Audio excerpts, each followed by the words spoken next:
Midnight, Jerusalem, 33 AD. Soldiers drag a bound man through narrow stone streets. He's bleeding from the arrest. Torches throw long shadows against the walls of the upper city. And he is not taken to the temple. He is not taken to the sitting high priest. He is taken to the house of a man who, officially, holds no power at all. His name is Annas. Rome removed him from office almost 20 years earlier. He has no crown, no army, no legal authority to judge anyone. And yet, every soldier in that courtyard treats him like the most dangerous man in Judea.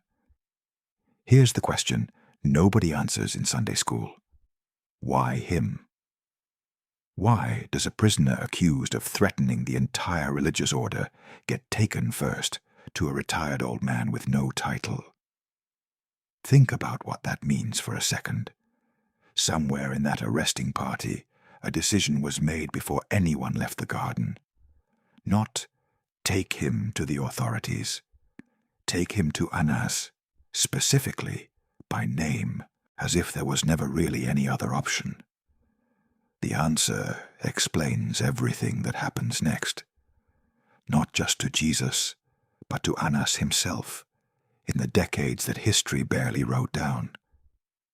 Because this isn't just the story of one trial. It's the story of how one family learned to control an empire's most sacred institution for over 50 years, using a method Rome never fully understood and never fully stopped. To understand that courtyard, you have to go back almost 30 years. Around 6 AD, the Roman governor Quirinius appointed Annas, full name Ananus ben Seth, as high priest of Judea. It was, on paper, the highest religious office a Jewish man could hold: authority over the temple, authority over sacrifice, authority over the entire priestly class, and over the single most valuable piece of religious real estate in the ancient world. The high priesthood wasn't just spiritual, it was economic. Whoever controlled the temple controlled the flow of pilgrims, offerings, currency exchange, and sacrificial trade that poured into Jerusalem every year during Passover. Historians estimate hundreds of thousands of pilgrims passed through those gates annually. Every one of them needed to buy an animal for sacrifice. Every one of them needed to exchange foreign coin for temple currency. Annas sat at the center of all of it. And Judea in this period wasn't a quiet Roman backwater. It was a pressure cooker. Herod the Great had died just a few years earlier, and his kingdom had been carved into pieces by his own sons, each one fighting to hold on to whatever territory Rome let him keep. Rome had recently taken direct control of Judea itself, sending its own governors, taking its own census, and Jewish factions were already splitting over how far to resist. Some wanted armed rebellion. Some wanted quiet cooperation. Annas belonged to a third camp, the aristocratic priestly class, the Sadducees, who understood something the Zealots refused to accept. Rome didn't need to be defeated. Rome needed to be managed, and nobody in Jerusalem was better at managing Rome than Annas. Rome pulled him out of the position around 15 AD. A new governor wanted his own man in the role. On the surface, it looked like the end of Annas's career. Most men would have disappeared from history at that point, stripped of the title, stripped of the income, stripped of the influence. Annas did something else. He didn't fight to get the office back.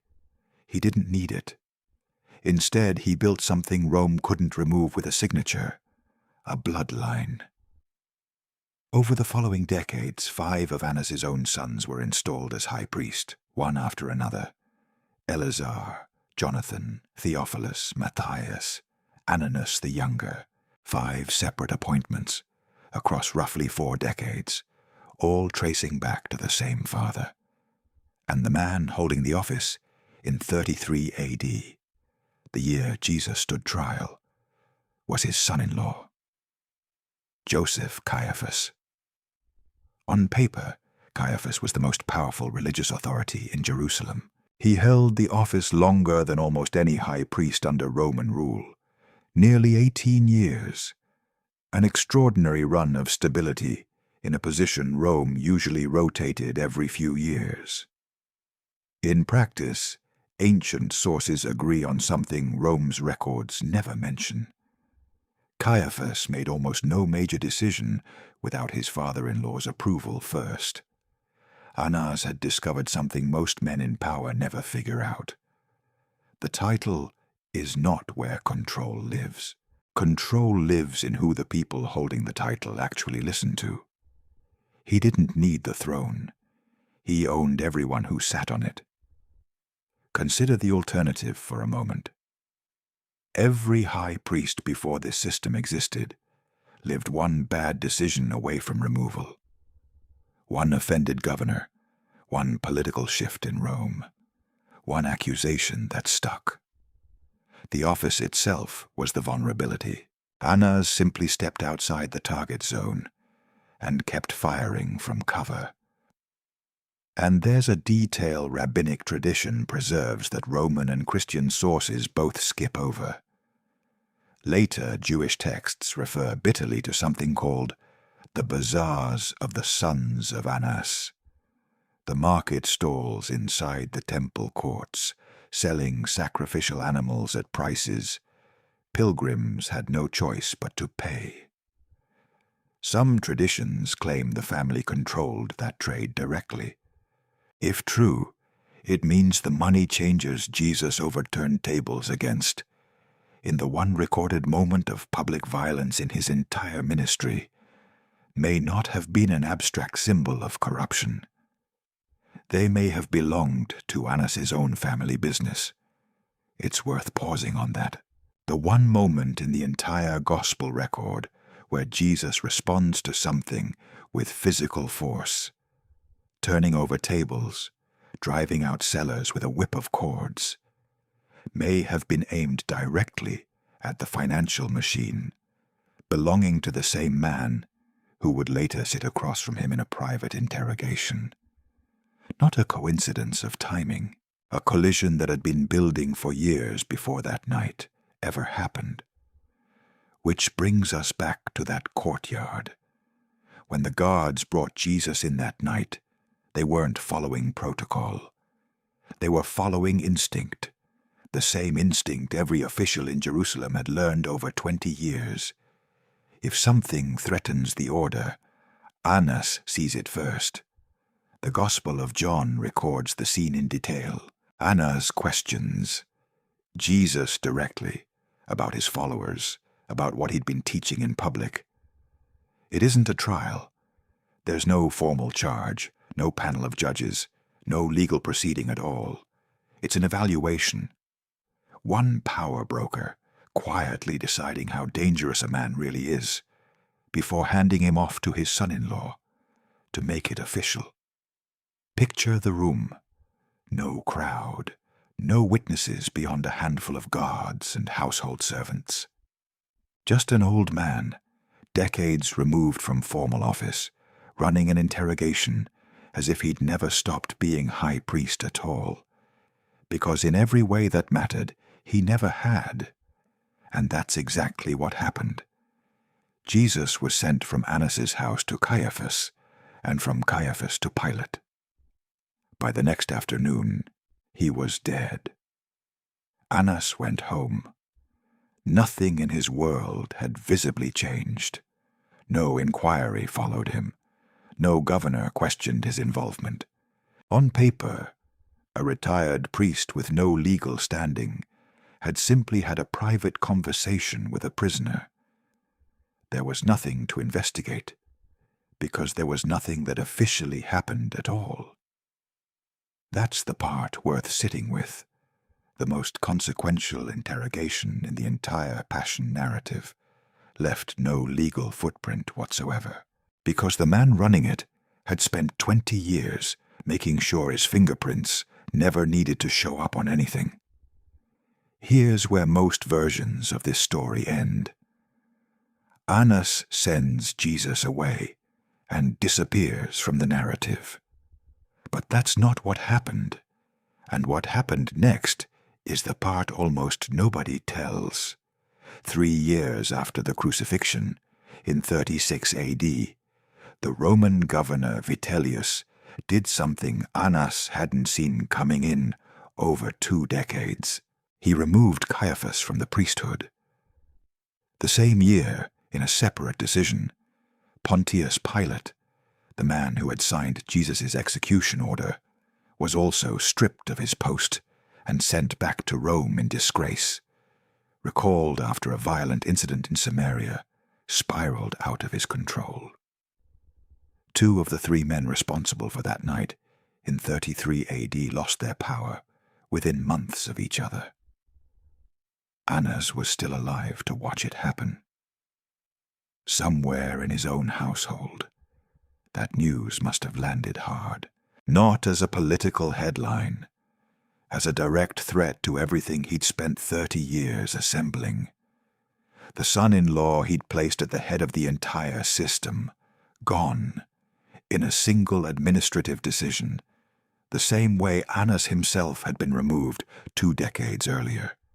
Think about what that moment actually meant for a man like Annas.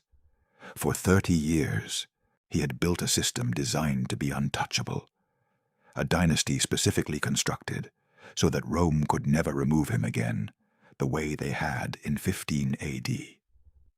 And in a single year, the centerpiece of that system, his own son-in-law, was gone. Most empires collapse the moment their central pillar falls. Remove the king, and the kingdom scrambles. Annas's didn't, because the dynasty was never really about Caiaphas. Caiaphas was just the current face of it. Annas had already made sure there were more sons behind him, more names ready to fill the same role the moment one fell. Jonathan, one of his own sons, took the office next. When Rome removed Jonathan a few years later, another son, Theophilus, replaced him. This is the part that separates Annas from almost every other power broker in the ancient world. He didn't build a position. He built a machine that could replace its own front man and keep running. A structure so resilient that historians studying the period sometimes struggle to tell where Annas's direct authority ends and his son's independent decisions begin, because the line was never really meant to be visible. Compare that to Pilate. Compare that to Herod Antipas. Both men held real, formal, Rome-granted authority, and both men were gone from power within a handful of years, the moment Rome decided they'd become a liability. Annas held no formal authority at all, and outlasted both of them combined. Years passed. The movement Jesus started did not disappear the way Annas likely assumed it would. The Book of Acts records a moment that almost nobody connects back to that courtyard in 33 AD. Peter and John, 2 of Jesus' closest followers, are arrested and brought before the ruling council in Jerusalem, the same body that had condemned their teacher just a short time earlier. And sitting in judgment, once again, is Annas. Alongside Caiaphas and several other members of his own family, the old priest who once quietly evaluated Jesus in private is now facing the men Jesus left behind, in public, in front of witnesses, with the movement growing instead of shrinking. The text describes the council's frustration. They can't deny the miracle everyone in Jerusalem is talking about. They can't find a legal charge that sticks. All they can do is threaten the 2 men and let them go. The exact opposite outcome from the night Annas first tested Jesus in his own courtyard. He couldn't stop it the first time in a candlelit room with no cameras and no crowd. He couldn't stop it the second time either, in broad daylight, with the full weight of the council behind him. By this point, Annas was an old man, even by the standards of his own era, likely already in his 60s or 70s, watching a movement he'd tried to end in private now surviving public trial after public trial, growing every time it was supposed to shrink. And then, historically, Annas simply fades out. No Roman record marks the date of his death. No confirmed tomb bears his name. The Jewish historian Josephus, writing decades later, tracks the fate of nearly every one of Annas's sons in obsessive detail, who rose to the priesthood, who was violently removed, who was executed in the chaos that would eventually consume Jerusalem entirely. But of Annas's own end, Josephus offers almost nothing. A man who shaped the politics of an entire province for half a century simply isn't there anymore, and no one bothers to explain why. Some traditions place his death quietly in Jerusalem around 40 AD. An old man in his 80s, in a city he no longer fully controlled, but where his bloodline still ran the priesthood behind the scenes. Others believe he lived even longer, long enough to see one of his own descendants continue the family pattern in the most brutal way imaginable. Either way, the silence itself tells you something. Men who lose power in the ancient world tend to lose their story along with it. Executed rivals get mentioned. Exiled governors get footnotes. But a man who was never technically in power to begin with doesn't leave the kind of paper trail that gets closed out with an obituary. Annas spent his whole life operating just outside the official record. It makes sense that his death did too. In 62 AD, a man named Ananus ben Ananus, a grandson of the original Annas, a high priest himself for exactly 3 months, ordered the execution of James, the brother of Jesus, and leader of the Jerusalem church. It happened without Roman authorization. It happened so fast and so aggressively, during a brief gap between Roman governors, that Rome removed Ananus from office almost immediately, furious he'd acted without permission the moment their attention was elsewhere. 2 generations, 1 family, 2 moments, decades apart, where the same bloodline collided head-on with the movement built around a man they had judged in a quiet courtyard one night in 33 AD. The empire Annas built didn't just survive him. It kept making the same decision, generation after generation, as if the family itself couldn't stop confronting the one thing it had failed to erase the first time. Almost as if some instinct passed down through the bloodline, recognized decade after decade, exactly what kind of threat this movement had always been. Annas never wore a crown. He held no legal office for most of his adult life. He commanded no army, and Rome's own records barely mention him by the end. And yet, for over half a century, almost nothing of consequence happened in Jerusalem's religious world without passing through him first. 5 sons in the high priesthood, a son-in-law who ruled longer than almost anyone else in that seat, a grandson still enforcing the family's old grudges 30 years after his death.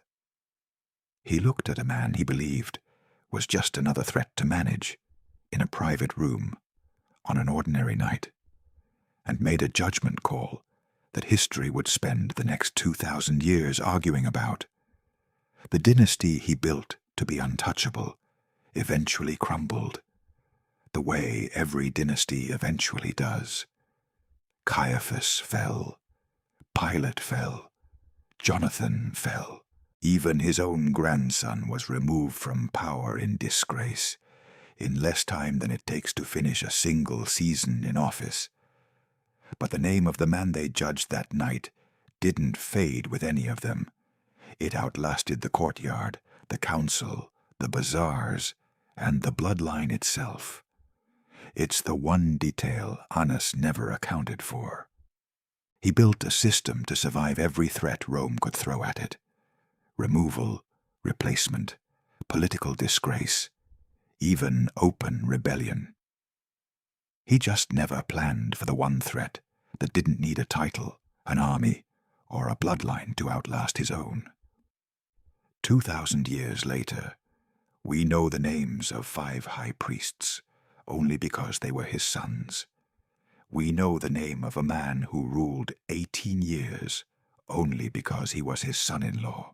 We know the name of a grandson only because of one violent decision made in a 3-month window of unchecked power.